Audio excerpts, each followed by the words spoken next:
Hello friends, എല്ലാവർക്കും നമസ്കാരം. നിങ്ങൾ ഏവരും കാത്തിരിക്കുന്ന അലീനയുടെ നാളത്തെ സൂപ്പർ ഹിറ്റ് വിശേഷത്തിലേക്ക് എല്ലാ കൂട്ടുകാർക്കും സ്വാഗതം. എല്ലാവർക്കും നല്ലൊരു ശുഭരാത്രി നേർന്നുകൊണ്ട് തന്നെ നമുക്ക് നാളത്തെ വിശേഷത്തിലേക്ക് കിടക്കാം. അതിനു മുമ്പായിട്ട് ആരെങ്കിലും നമ്മുടെ ഈ ചാനൽ ആദ്യമായിട്ട് കാണുന്നുണ്ടെങ്കിൽ ഇതുവരെ സബ്സ്ക്രൈബ് ഒന്നും ചെയ്ത് വെച്ചിട്ടില്ലെങ്കിൽ തീർച്ചയായിട്ടും ഒന്ന് സബ്സ്ക്രൈബ് ചെയ്ത് വെച്ച് ഒരു ലൈക്കും കൂടി അടിച്ചിട്ട് വീഡിയോ കാണാൻ വേണ്ടി ശ്രമിക്കണേ. അപ്പൊ നമുക്ക് നേരെ വിശേഷത്തിലേക്ക് തന്നെ കടന്നാലോ. അപ്പൊ നമ്മളെല്ലാം കാത്തിരുന്ന ഒരു ദിവസമാണ് നാളെ നമ്മൾ കാണാൻ പോകുന്നത് കേട്ടോ.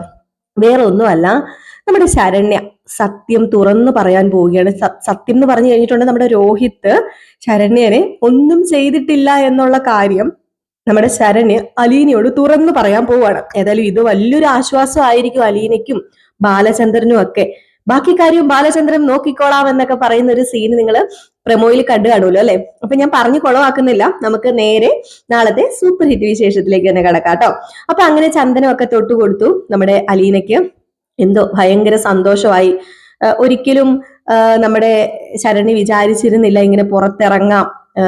താൻ നശിച്ചു പോയി, തന്നെ അവരെല്ലാവരും കൂടെ ചീത്തയാക്കി, മറ്റുള്ളവർ തന്നെ ചീത്ത ഒരു പെങ്കൊച്ചായിട്ട് ഇനി കാണത്തുള്ളൂ എന്നൊക്കെ ഓർത്ത് വീട്ടില് എന്താ പറയാ മനസ്സൊക്കെ ഇങ്ങനെ വ്രണപ്പെട്ടിരുന്ന നമ്മുടെ ശരണ്യക്ക് സത്യം പറഞ്ഞിട്ടുണ്ടെങ്കിൽ ജീവിതത്തിലേക്ക് തിരിച്ചു വരാനുള്ള ആഗ്രഹമൊക്കെ ഉണ്ട്.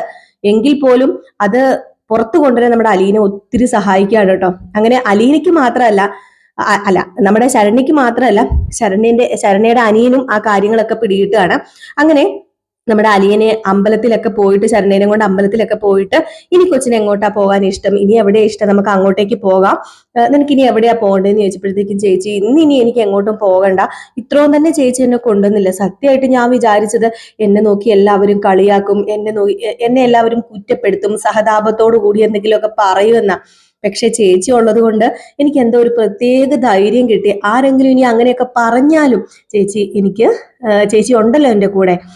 ചേച്ചീനെ ദൈവമായിട്ട് എൻ്റെ മുമ്പിൽ കൊണ്ട് എത്തിച്ചത്. എനിക്ക് ഇതുപോലെ ഒരു ചേച്ചിക്കുട്ടി ഉണ്ടായിരുന്നെങ്കിൽ എന്ന് ഞാൻ ഒരുപാട് ആഗ്രഹിച്ചിട്ടുണ്ട്. ഏതായാലും ചേച്ചീനെ പോലെ ഒരു ചേച്ചിയൊക്കെ ഉണ്ടായിരുന്നെങ്കിൽ ഒരുപക്ഷെ ഞാൻ ഇങ്ങനെ പോവില്ലായിരുന്നു. പറഞ്ഞു തരാൻ ഒരാളുണ്ടായിരുന്നെങ്കിൽ എന്തോ ചിലപ്പം ആ ഒരു ഇതിലായിരിക്കും ഞാനത് പോയത്. ഏതായാലും ഞാൻ തെറ്റ് ചെയ്തു എന്നുള്ള ഒരു ഇതെനിക്ക് ഉണ്ടായിരുന്നു. പക്ഷെ അത് ചേച്ചിയായിട്ട് മാറ്റി തന്നു എന്നൊക്കെ പറയാം. അപ്പൊ അവിടെ ഒരു ആൽത്തറയുണ്ടേ. അപ്പൊ നമ്മുടെ അലീന പറഞ്ഞു നമുക്ക് ആൽത്തറയിൽ പോയി ഇരുന്നാലോ, നമുക്ക് അവിടെ പോയിരിക്കാം എന്നൊക്കെ പറഞ്ഞിട്ട് നമ്മുടെ ശരണ്യനെയും കൂട്ടി ആൽത്തറയിൽ പോയിരിക്കുകയാണ്. അപ്പൊ നമ്മുടെ ശരണി ചോദിച്ചു, ചേച്ചിയുടെ വീട് എവിടെയാ? ചേച്ചി മറ്റേ ആ രോഹിത് എന്ന് പറയുന്ന ചേട്ടന്റെ വീട്ടില് ജോലിക്ക് നിൽക്കണ ചേച്ചിയല്ലേ? ഞാനേ ഒരു കാര്യം ചേച്ചിയോട് പറയട്ടെ. പറയാ, എന്താ മോക്ക് പറയാനുള്ളത്? അതെ, ചേച്ചി അവിടെ നിൽക്കുന്ന സെർവന്റ് അല്ലേ? ഇപ്പം ആ രോഹിത് എന്ന് പറയുന്ന ആ ചേട്ടനും ജയിലിലല്ലേ ഉള്ളത്? 4 പ്രതികള്. അതേ മോളെ, 4 പ്രതികള്. പിന്നെ മോക്കിതൊന്നും ആലോചിക്കാൻ പറ്റുന്നില്ല, മോൾക്കിതൊന്നും ഓർത്തെടുക്കാൻ പറ്റുന്നില്ലെങ്കിൽ മോൾ അതിനെ കുറിച്ച് പറയണ്ട കേട്ടോ എന്ന് പറയുമ്പോ, അല്ല ചേച്ചി എനിക്കിത് പറയണം, എനിക്കിത് പറഞ്ഞില്ലല്ലേ എനിക്ക് സമാധാനം ആവത്തില്ല, എനിക്ക് പറയണം, ഞാനിത് പറയും ചേച്ചിയോട് എനിക്ക് പറയണം എന്നൊക്കെ പറഞ്ഞിട്ട്. എന്ത് പറയണം? അത് അവിടുത്തെ ആ രോഹിതേട്ടനല്ലേ, ആ രോഹിതേട്ടൻ സത്യം പറഞ്ഞാലേ അന്ന് അവിടെ ഉണ്ടായിരുന്നു ആ വീട്ടിലെ, ആ റബ്ബർ തോട്ടത്തിനകത്തുള്ള ആ വീട്ടില്. പക്ഷെ എന്നെ ആ ചേട്ടൻ ഒന്നും ചെയ്തിട്ടില്ല, എന്റെ ശരീരത്തിലൊന്നും തൊട്ടിട്ട് പോലും ഇല്ല. ഇത് കേട്ടപ്പോഴത്തേക്ക് മോൾ എന്താ ഈ പറയുന്നത്? അപ്പം രോഹിത് നിരപരാധിയാണെന്നാണോ മോള് പറഞ്ഞു വരുന്നത്? അതെ ചേച്ചി, രോഹിതേട്ടൻ നിരപരാധിയാണോ എന്ന് ചോദിച്ചാൽ നിരപരാധി തന്നെയാ. രോഹിത് എന്ന് പറയുന്ന ആ ചേട്ടന് എന്നോട് സംസാരിച്ചിട്ടില്ല, എന്നെ കണ്ടു, ഏട്ടൻ എന്നെ കണ്ടായിരുന്നു, അന്ന് അവിടെ ഉണ്ടായിരുന്നു. പക്ഷെ ആ ചേട്ടൻ എന്നെ തൊട്ടിട്ടോ ആ ചേട്ടന് എന്നെ റേപ്പ് ചെയ്തിട്ടോ ഒന്നുമില്ല. ബാക്കി 3 പേര് കൂടിയാ ചെയ്തത്. ഇപ്പോഴും ആ ഒരു അബോധാവസ്ഥയുണ്ടല്ലോ, ആ ഒരു അബോധാവസ്ഥയിലായിരുന്നെങ്കിലും എനിക്ക് ബോധം ഉണ്ടായിരുന്നു. എന്തോ എന്റെ കണ്ണൊക്കെ മയങ്ങി മയങ്ങി പോകുന്ന പോലെ, ഉറക്കത്തിലേക്ക് ആഴ്ന്നിറങ്ങുന്ന പോലെ എനിക്ക് തോന്നിയോളൂ. അവിടെ നടന്ന സംഭവങ്ങൾ എന്താണെന്നത് വ്യക്തമായിട്ട് എനിക്കറിയാം. എന്റെ കൈയും കാലും ഒന്നും പൊങ്ങുന്നില്ലായിരുന്നു, പക്ഷെ എന്റെ മനസ്സ് ഉണർന്നിരിക്കുകയായിരുന്നു, അതുപോലെ എന്റെ കണ്ണ് തുറന്നിരിക്കുകയായിരുന്നു. അതുകൊണ്ട് എനിക്ക് അറിയാം ചേച്ചി, അന്ന് നടന്ന സംഭവങ്ങളൊക്കെ എനിക്ക് അറിയാമെന്ന് പറഞ്ഞപ്പോഴത്തേക്കും അലീനയ്ക്ക് വിശ്വാസമാകുന്നില്ല കേട്ടോ. അപ്പൊ അലീന വീണ്ടും ചോദിച്ചു, മോളെ നീ സത്യമാണോ ഈ പറയുന്നത് എന്ന് ചോദിച്ചപ്പോഴത്തേക്കും, അപ്പം നമ്മുടെ രോഹിത് നിരപരാധിയാണോ എന്ന് ഇങ്ങനെ വീണ്ടും വീണ്ടും ആവർത്തിച്ച് ചോദിക്കാട്ടോ അലീന. കാരണം അലീനയ്ക്ക് വിശ്വസിക്കാൻ പറ്റുന്നില്ല.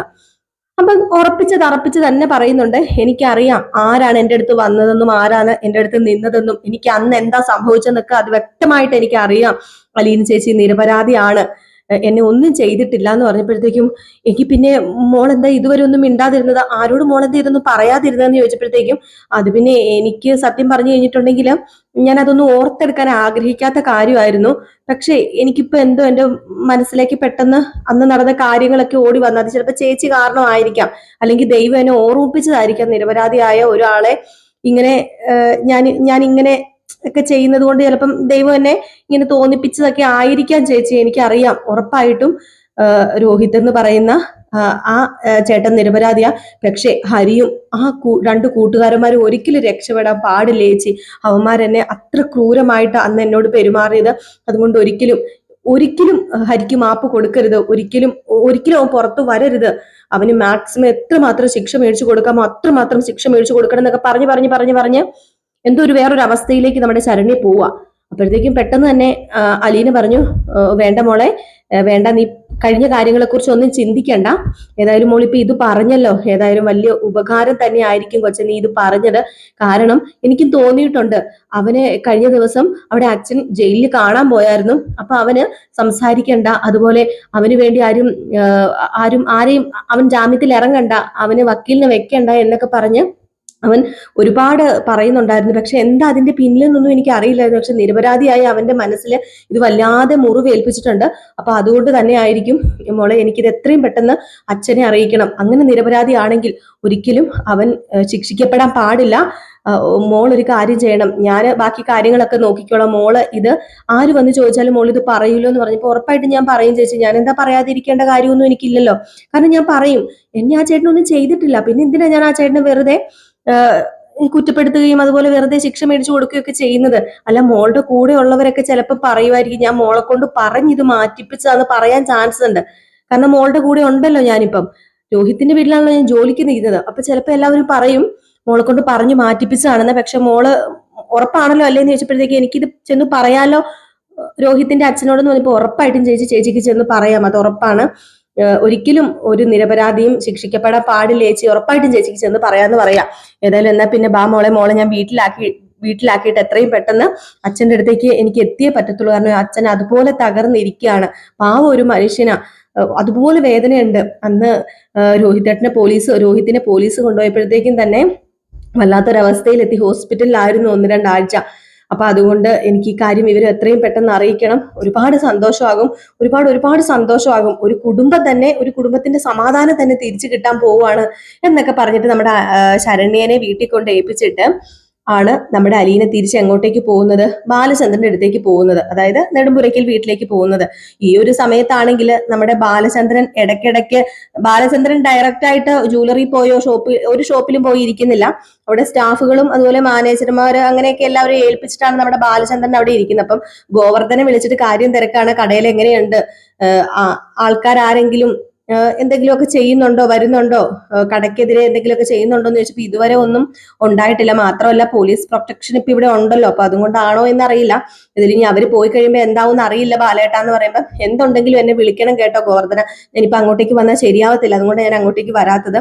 ഞാനാണല്ലോ പ്രതിയുടെ അച്ഛന്, അപ്പം എല്ലാവരും എന്നെയല്ലേ സത്യം പറഞ്ഞു കഴിഞ്ഞിട്ടുണ്ടെങ്കിൽ എന്തെങ്കിലും ഉപദ്രവിക്കുകയോ ചെയ്യത്തുള്ളൂ. ഇപ്പൊ ഞാൻ അവിടെ ഇല്ലെങ്കിൽ ചിലപ്പം കടയുടെ നേരെയും ആക്രമണം ഉണ്ടാകാൻ പോകുന്നില്ല. അപ്പൊ അതുകൊണ്ടാണ് ഞാനിപ്പോ തൽക്കാലം വരാതെ മാറി നിൽക്കുന്നത്.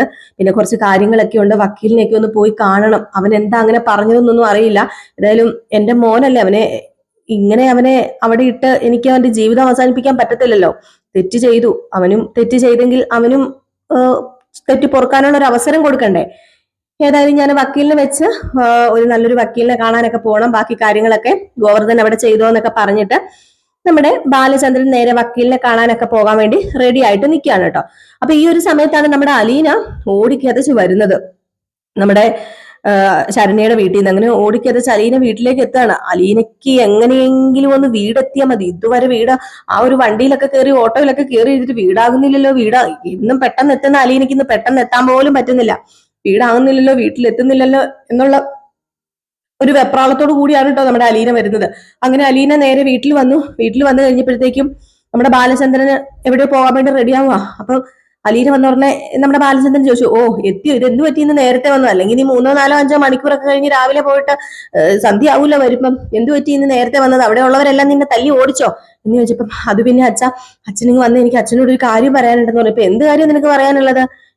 ശരണ്യനെ കുറിച്ചാണോ? എനിക്ക് ആരെക്കുറിച്ചൊന്നും കേൾക്കൊന്നും വേണ്ട അലീനെ, നീ പോയി കാണുന്നുണ്ടെ കാണുക, സംസാരിക്കുക, നീ നിന്റെ കാര്യങ്ങളൊക്കെ ചെയ്യുക, അല്ലാതെ പിന്നെ ഞാൻ എന്ത് കേൾക്കാൻ, എനിക്ക് ഒന്നും അറിയണ്ട എന്നിങ്ങനെ പറഞ്ഞപ്പോഴത്തേക്കും, അച്ഛൻ അറിയേണ്ട കാര്യം അച്ഛാ, എനിക്കിത് അച്ഛനോട് പറഞ്ഞില്ലെങ്കിൽ എനിക്ക് സമാധാനം ഉണ്ടാവത്തില്ല അച്ഛനിങ് വന്നേന്ന് പറഞ്ഞ് നേരെ നമ്മുടെ അലീന ബാലചന്ദ്രന്റെ റൂമിലേക്ക് കൂട്ടിക്കൊണ്ടു പോവാ. അപ്പൊ എന്താ പ്രശ്നം, നിന്നെ ആരെങ്കിലും ആക്രമിക്കാൻ വന്നോ? പിന്നെയും ഞാൻ നിന്നോട് അങ്ങോട്ട് പോകേണ്ടത് പറഞ്ഞിട്ടുള്ളതല്ലേ, പിന്നെ നീ എന്നതിന് അങ്ങോട്ട് കയറി ചെന്നെന്ന് ചോദിച്ചപ്പോ, എന്റെ പൊന്നച്ചാ ഞാൻ പറയുന്നൊന്ന് കേക്ക്, അച്ഛനൊന്ന് സമാധാനം, എനിക്കൊന്ന് സ്പേസ് താ അച്ഛാ, എന്താ നീ പറ. അത് പിന്നെ ഞാനേ ഇന്ന് ശരണ്യനെ പുറത്തൊക്കെ ഒന്ന് ചുറ്റിക്കറങ്ങാൻ കൊണ്ടുപോയായിരുന്നു. ഓ വീണ്ടും തുടങ്ങിയിട്ടുണ്ട് ശരണ്യയുടെ കഥ. ഞാൻ പറഞ്ഞല്ലോ അലീന, എനിക്കിപ്പോ അതൊന്നും കേൾക്കാൻ സമയമില്ല. എന്റെ മാനസികാവസ്ഥ നിനക്ക് അറിയാലോ. അച്ഛന്റെ മാനസികാവസ്ഥ മാറാൻ വേണ്ടിയുള്ള കാര്യം ഞാൻ പറയാൻ പോകുന്നത്. ഞാൻ ശരണ്യനെ പുറത്തു കൊണ്ടുപോയി, അവളെ അമ്പലത്തിൽ കൊണ്ടുപോയി തൊഴിയിപ്പിച്ചു. പിന്നെ ഇനിയിപ്പോ അവളെ അമ്പലത്തിൽ കൊണ്ടുപോയി തൊഴിയിപ്പിച്ചു, നീ എന്താന്ന് വെച്ചാൽ പെട്ടെന്ന് പറ. അത് പിന്നെ എന്നോട് അവൾ അന്ന് നടന്ന സംഭവങ്ങളൊക്കെ തുറന്നു പറഞ്ഞാ. അന്ന് ആ സംഭവം നടന്നപ്പോഴേ നമ്മുടെ രോഹിത് ആ പെങ്കൊച്ചിനെ ഒന്നും ചെയ്തിട്ടില്ല അത്രേ. അവളെ റേപ്പ് ചെയ്യാൻ ശ്രമിച്ചത് ഹരിയും 2 കൂട്ടുകാരന്മാരുമാണ്. രോഹിത് അവിടെ ഉണ്ടായിരുന്നു, പക്ഷെ രോഹിത് അവളുടെ ദേഹത്തൊന്ന് തൊട്ടിട്ട് പോലുമില്ല, അവളെ ഒന്ന് നോക്കിയിട്ട് പോലും ഇല്ലെന്നാ പറയുന്നതെന്ന് പറഞ്ഞപ്പോഴത്തേക്കും പെട്ടെന്ന് നമ്മുടെ ബാലചന്ദ്രൻ ആകപ്പാടെ അടിമുടി അങ്ങ് മാറുകയാണ്. കേട്ടോ മോളെ, നീ എന്താ ഈ പറയുന്നത്, സത്യമാണോ എന്നൊക്കെ ചോദിക്കും. വിശ്വസിക്കാൻ പറ്റുന്നില്ല. അപ്പം അച്ഛൻ, ഞാൻ ഇത് പറഞ്ഞത് സത്യമാണ്, ശരണി എന്നോട് ഇതാണ് പറഞ്ഞത്, അവളാണല്ലോ റേപ്പ് ചെയ്യപ്പെട്ട ആള്, അപ്പൊ പിന്നെ അവള് പറയുന്നത് ഇത് സത്യമായിരിക്കുമല്ലോ എന്ന് പറഞ്ഞപ്പം, അല്ല മോളെ ഉറപ്പാണോ, ഇനി ആ പെങ്കൊച്ചു മാറ്റി മറ്റോ പറയുവോ? ഇല്ലച്ച, മാറ്റി പറയില്ല. എന്നാലേ ബാക്കി കാര്യം ഞാൻ ഏറ്റു. അത് പിന്നെ അച്ഛൻ ഞാൻ പറയുന്നത് കേക്ക്. ഇനി നീ ഒന്നും പറയണ്ട, എന്റെ മകൻ നിരപരാധിയാണോ ഇല്ലയോ എന്ന് ഞാൻ അറിഞ്ഞു. ബാക്കി കാര്യം എന്താണെന്ന് എനിക്കറിയാം. പോലീസിനോടാണോ പോലീസിന്റെ മുമ്പിലാണോ, കോടതിയുടെ മുമ്പിലാണോ, പട്ടാളത്തിന്റെ മുമ്പിലാണോ പറയേണ്ടതെന്ന് എനിക്കറിയാം. ഞാൻ ബാക്കി കാര്യം, അവൻ നിരപരാധിയാണോ, നീ പറഞ്ഞത് സത്യമാണോ, എങ്കിൽ ബാക്കി എന്ത് ചെയ്യണം നീ ബാലചന്ദ്രൻ അറിയാം. ഇനി എന്റെ മോനെ ആരെങ്കിലും തൊട്ട് കഴിഞ്ഞാലോ ഉണ്ടല്ലോ എന്നും പറഞ്ഞ് ബാലചന്ദ്രൻ ആകപ്പാടെ, അത്രയും നേരം പതുങ്ങി നിന്ന ബാലചന്ദ്രന് ആകപ്പാടെ അങ്ങ് മാറുക കേട്ടോ. സട കുടഞ്ഞ് എണീക്കുക നമ്മുടെ ബാലചന്ദ്രൻ. അപ്പോഴത്തേക്കും നമ്മുടെ അലീന ഉണ്ടല്ലോ, അച്ഛൻ എവിടെയെങ്കിലും പോണെ പറഞ്ഞിട്ട് പോകാൻ പറഞ്ഞപ്പോഴത്തേക്ക് വേണ്ട, ഞാൻ ഏതായാലും ഇനിയിപ്പോ എനിക്ക് വേറെ ഒന്നും നോക്കാനില്ല. എന്റെ മോന്, നിരപരാധിയായ എന്റെ മോനാണ് ജയിലിൽ കിടക്കുന്നത്. ഒരു ദിവസം അവന് ജയിലിലിട്ടാൽ ഞാന് എന്താ ചെയ്യാൻ പോകുന്നതെന്ന് കണ്ടോന്ന് പറഞ്ഞുകൊണ്ട് നമ്മുടെ ബാലചന്ദ്രൻ ഒരു ഇറങ്ങാണ്. പേടിച്ചു പോവാണ് കേട്ടോ അലീന. ഇത് എന്ത് ചെയ്യണം അലീനയ്ക്ക് അറിയില്ലാത്തൊരവസ്ഥ. അലീന അപ്പം കൃഷ്ണമോൾ അവിടെ ഉണ്ട്. കൃഷ്ണമോളെ ചോദിച്ചു, എന്താ അലീന ചേച്ചി എന്ന് ചോദിച്ചപ്പോഴത്തേക്കും, അത് പിന്നെ മോളെ രോഹിത് നിരപരാധിയാ മോളെ. രോഹിത് സത്യം പറഞ്ഞു കഴിഞ്ഞിട്ടുണ്ടെങ്കിൽ ആ റേപ്പ് ലിസ്റ്റിൽ ഉള്ള ആളല്ല രോഹിത്. ആ പെങ്കൊച്ചിനൊന്നും ചെയ്തിട്ടില്ല. ശരണി എന്നോട് അങ്ങനെ പറഞ്ഞു. ആ ചേച്ചി അങ്ങനെ പറഞ്ഞോ, സത്യമാണോ? അത് കേട്ടിട്ട് ഇപ്പൊ അച്ഛൻ എന്താ പറഞ്ഞത്, എനിക്ക് വിശ്വസിക്കാൻ പറ്റുന്നില്ല അലീന ചേച്ചി എന്ന് പറഞ്ഞുകൊണ്ട് നമ്മൾ കൃഷ്ണമോൾക്കും ഭയങ്കര സന്തോഷം കേട്ടോ. സത്യം പറഞ്ഞിട്ടുണ്ടെങ്കിൽ ഒരു കുടുംബത്തിന്റെ എന്തോ ജീവൻ തിരിച്ചു കിട്ടിയതുപോലെയാ. സത്യത്തില് ഇനിയിപ്പോ എന്ത് ചെയ്യണം എന്ന് അറിയാൻ പറ്റത്തില്ലാത്തൊരവസ്ഥയിൽ നിന്ന് ബാലചന്ദ്രന് എന്തൊക്കെയോ ഒരു ഊർജം കിട്ടിയിട്ട് നമ്മുടെ ബാലചന്ദ്രൻ അങ്ങോട്ട് ഇനി ഇറങ്ങുകയാണ്. ഇനി അങ്ങോട്ട് ഇറങ്ങുന്നത് നമ്മുടെ രോഹിത്തിനെ പുറത്തു കൊണ്ടുവന്നിട്ടേ ഉള്ളു ഇനി ബാലചന്ദ്രന് വേറൊരു ഇതും കാര്യങ്ങളും ഒക്കെ. ഏതായാലും അലീന കൂടെ നിൽക്കുന്നത് കൊണ്ട് തന്നെ നമ്മുടെ കമലയും ശിവനും ഒക്കെ പറയാൻ പോകുന്നത് വേറൊന്നുമല്ല, അലീന സത്യം പറഞ്ഞ് ആ റേപ്പ് ലിസ്റ്റിൽ നിന്ന് നമ്മുടെ രോഹിത്തിനെ അങ്ങ് മാറ്റി എന്നാണ്. കാരണം അലീന ആ വീട്ടിൽ ചെല്ലുന്നുണ്ടല്ലോ, അപ്പം അത് അങ്ങനെയാണ് എന്ന് വരുത്തി തീർക്കുന്നുണ്ട് കമലയും ശിവനും ഒക്കെ. ഏതായാലും അങ്ങനെയല്ല കാര്യം. സത്യത്തിൽ ആ റേപ്പ് ലിസ്റ്റിൽ നമ്മുടെ രോഹിത് ഇല്ല എന്ന സത്യം അത് അറിയത്തില്ലല്ലോ. ഏതായാലും വൈജ ഇത് അറിയുമ്പോഴത്തേക്കും, വൈജയും സ്വാഭാവികമായിട്ടും അറിയുന്നത് എങ്ങനെയാ, അലീന പറഞ്ഞു മാറ്റിച്ചു എന്നുള്ളതല്ലേ. അപ്പം ഏതായാലും ആ ഒരു സമയത്ത് മാത്രം അലീനയെ സപ്പോർട്ടും ചെയ്യുന്നില്ല, എന്നാ പിന്നെ അലീനയെ കുറ്റപ്പെടുത്തുന്നുമില്ലാത്തൊരവസ്ഥയിലാണ് നമ്മുടെ വൈജ നിൽക്കുന്നത്. കാത്തിരുന്ന് തന്നെ കാണാല്ലേ എന്തൊക്കെയാ സംഭവിക്കാൻ പോകുന്നെന്ന്. അടിപൊളി വിശേഷങ്ങളാണ് കേട്ടോ നാളെ വരാൻ പോകുന്നത്. മിക്സ് ചെയ്ത് കളയരുത്. രാവിലെ നമ്മൾ ഫുൾ വിശേഷമായിട്ട് നിങ്ങളുടെ മുമ്പിൽ എത്തുന്നതായിരിക്കും. അപ്പൊ ഇന്നത്തെ ഫുൾ വിശേഷമൊക്കെ രാവിലെ നമ്മൾ പോസ്റ്റ് ചെയ്തിട്ടുണ്ടായിരുന്നു. അതുപോലെ തന്നെ രേവതിയുടെയും സച്ചിയുടെയും കഥയും നയനയുടെയും ആദർശിന്റെയും കഥയും നമ്മൾ ജിൽ ചിന്നുവിൽ പതിവ് പോലെ പോസ്റ്റ് ചെയ്യുന്നുണ്ട്. പിന്നെ രേവതിയുടെ നാളത്തെ വിശേഷം മാക്സിമം ഞാൻ പറ്റുമെങ്കിൽ ഇന്ന് ഇടാട്ടോ, നാളത്തെ വിശേഷം ഇടാമേ. നമ്മുടെ ജിൽ ചിന്നുവിലായിരിക്കും ഇടാൻ പോകുന്നു കേട്ടോ. അപ്പൊ എല്ലാവരുടെയും സ്നേഹത്തിനും സപ്പോർട്ടിനും ഒരുപാട് നന്ദിയുണ്ട്. വീണ്ടും നിങ്ങളുടെ സ്നേഹവും സപ്പോർട്ടും ഒക്കെ ഇതേപടി ഉണ്ടാകുമെന്ന് വിശ്വസിച്ചുകൊണ്ട് നിർത്താണ്. അപ്പൊ നെക്സ്റ്റ് വീഡിയോ ആയിട്ട് കാണാം. Tata bye bye. ലൈക്ക് അടിക്കാൻ മറക്കരുതേ.